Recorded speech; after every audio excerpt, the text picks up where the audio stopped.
Uyingizda o'rnatilgan elektr suv isitgichlari hayotingiz uchun xavfliligini bilasizmi? Videoni oxirigacha ko'ring, biz buni ko'rsatib o'tamiz.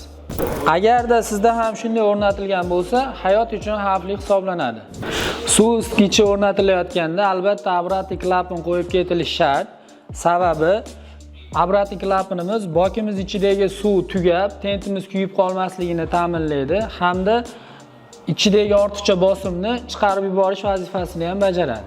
Nega komplektida chiqadigan obratnik klapan qo'yilishi shart? Chunki o'zini komplektidagi obratnik klapanda ortiqcha bosimni chiqarib yuboradigan slifi bo'ladi. Oddiy obratnik klapanlarda esa bunaqa xususiyati bo'lmaydi. Klapanlar qo'yilmasligi oqibatida ishlab chiqaruvchi tomonidan kafolat berilmaydi hamda bosim ortib ketgan hisobidan bokimiz teshilishi va eng hayot uchun xavflisi bokimizni portlashigacha olib boradi. Bu videoni uyda suv isitgichi bor do'stlaringizga yuborib qo'yishni unutmang.